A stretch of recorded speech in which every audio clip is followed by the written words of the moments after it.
From the Tanglewood Tales, the Pygmies. A great while ago, when the earth was full of wonders, there lived an earth-born giant named Antæus and a million or more of curious little earth-born people who were called Pygmies. This giant and these Pygmies, being children of the same mother, that is to say, our good old grandmother Earth, were all brethren and dwelt together in a very friendly and affectionate manner, far, far off in the middle of hot Africa. The pygmies were so small, and there were so many sandy deserts and such high mountains between them and the rest of mankind, that nobody could get a peep at them oftener than once in 100 years. As for the giant, being of a very lofty stature, it was easy enough to see him, but safest to keep out of his sight. Among the pygmies, I suppose if one of them grew to the height of 6 or 8 inches, he was reckoned a prodigiously tall man. It must have been very pretty to behold their little cities, with streets 2 or 3 feet wide, paved with the smallest pebbles, and bordered by habitations about as big as a squirrel's cage. The king's palace attained to the stupendous magnitude of Periwinkle's baby house, and stood in the center of a spacious square which could hardly have been covered by our hearthrug. Their principal temple or cathedral was as lofty as yonder bureau, and was looked upon as a wonderfully sublime and magnificent edifice.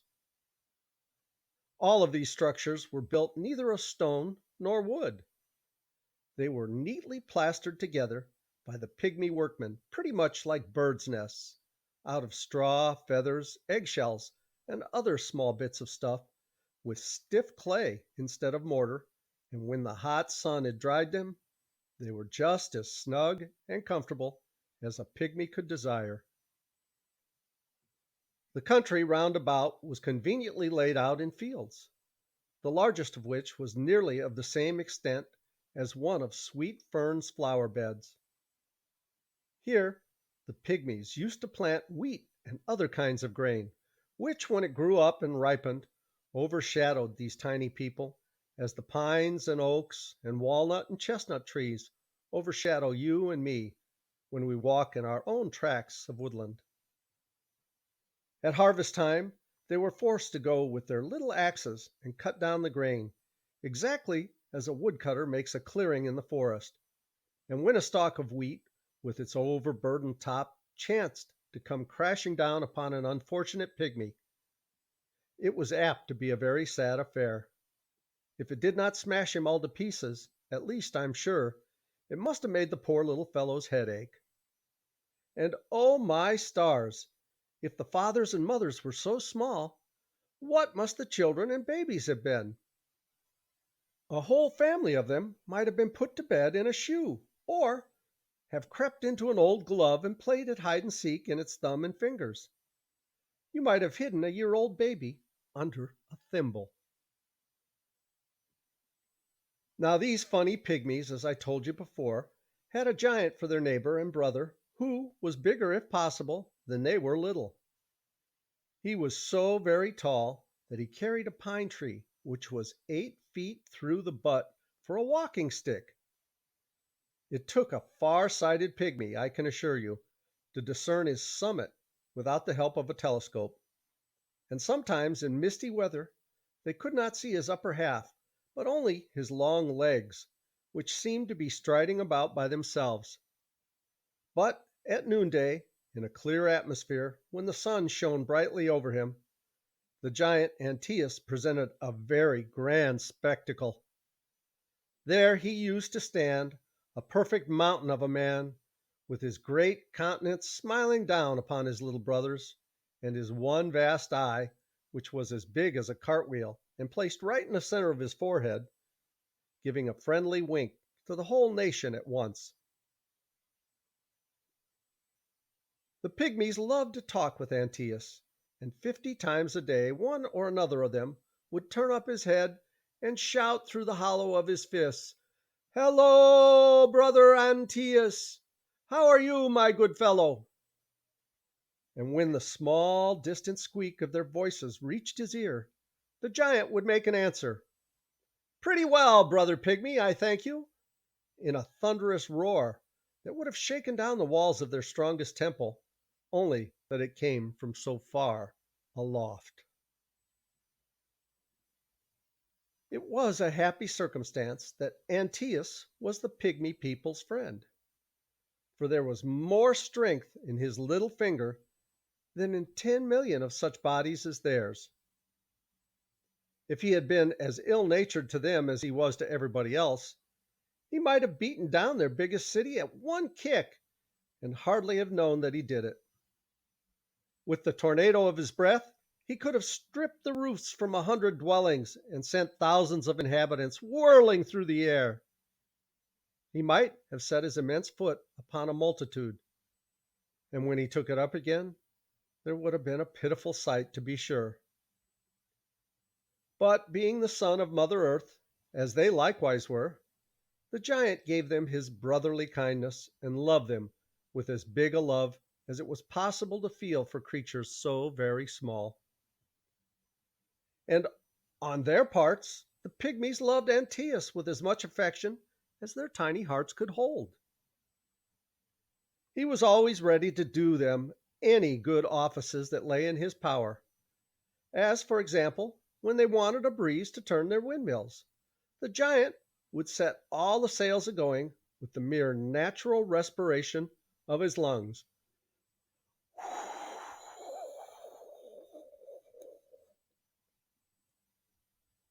When the sun was too hot, he often sat himself down and let his shadow fall over the kingdom from one frontier to the other, and as for matters in general, he was wise enough to let them alone and leave the Pygmies to manage their own affairs, which, after all, is about the best thing that great people can do for little ones. In short, as I said before, Antæus loved the Pygmies, and the Pygmies loved Antæus. The giant's life being as long as his body was large, while the lifetime of a Pygmy was but a span, his friendly intercourse had been going on for innumerable generations and ages. It was written about in the Pygmy histories, and talked about in their ancient traditions. The most venerable and white-bearded Pygmy had never heard of a time, even in his greatest of grandfathers' days, when the giant was not their enormous friend. Oh, once, to be sure, as was recorded on an obelisk 3 feet high erected on the place of the catastrophe, Antæus sat down upon about 5,000 Pygmies, who were assembled at a military review.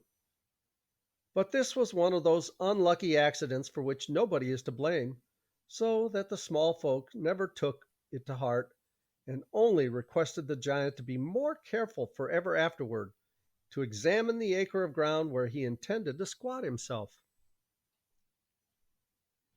It is a very pleasant picture to imagine Antæus standing among the Pygmies, like the spire of the tallest cathedral that ever was built, while they ran about like pismires at his feet, and to think that in spite of their difference in size, there were affection and sympathy between them and him.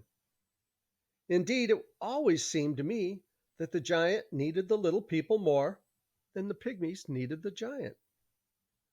For unless they had been his neighbors and well-wishers, and, as we may say, his playfellows, Antæus would not have had a single friend in the world. No other being like himself had ever been created. No creature of his own size had ever talked with him in thunder-like accents face to face. When he stood with his head among the clouds, he was quite alone, and had been so for hundreds of years, and would be so forever. Even if he had met another giant, Antæus would have fancied the world not big enough for two such personages, and instead of being friends with him, would have fought him till one of the two was killed. But with the Pygmies, he was the most sportive and humorous and merry hearted and sweet tempered old giant that ever washed his face in a wet cloud. His little friends, like other small people, had a great opinion of their own importance, and used to assume quite a patronizing air toward the giant. Poor creature, they said one to another, he has a very dull time of it all by himself, and we ought not to grudge wasting a little of our precious time to amuse him. He is not half so bright as we are, to be sure, and for that reason he needs us to look after his comfort and happiness. Let us be kind to the old fellow. Why, if Mother Earth had not been very kind to ourselves, we might all have been giants too. On all their holidays, the Pygmies had excellent sport with Antæus. He often stretched himself out at full length on the ground, where he looked like the long ridge of a hill. And it was a good hour's walk, no doubt, for a short legged pygmy to journey from head to foot of the giant. He would lay down, his great hand flat on the grass, and challenge the tallest of them to clamber upon it and straddle from finger to finger. So fearless were they that they made nothing of creeping in among the folds of his garments. When his head lay sideways on the earth, they would march boldly up and peep into the great cavern of his mouth, and take it all as a joke, as indeed it was meant, when Antæus gave a sudden snap with his jaws, as if he were going to swallow 50 of them at once. You would have laughed to see the children dodging in and out among his hair, or swinging from his beard. It is impossible to tell half the funny tricks they played with their huge comrade. But I do not know that anything was more curious than when a party of boys were seen running races on his forehead to try which of them could get first around the circle of his one great eye. It was another favorite feat with them to march along the bridge of his nose and jump down upon his upper lip. If the truth must be told, they were sometimes as troublesome to the giant as a swarm of ants or mosquitoes, especially as they had a fondness for mischief, and liked to prick his skin with the little swords and lances to see how thick and tough it was. But Antæus took it all kindly enough, although once in a while, when he happened to be sleepy, he would grumble out a peevish word or two like the muttering of a tempest, and ask them to have done with their nonsense.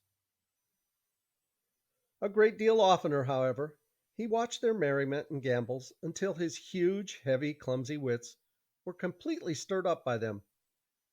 And then would he roar out such a tremendous volume of immeasurable laughter that the whole nation of pygmies had to put their hands to their ears, else it would certainly have deafened them. And I think we're going to stop here and continue with this story in the next video. Thank you so much for listening. I hope you've reached down, click like, and subscribe, and I hope you leave a comment.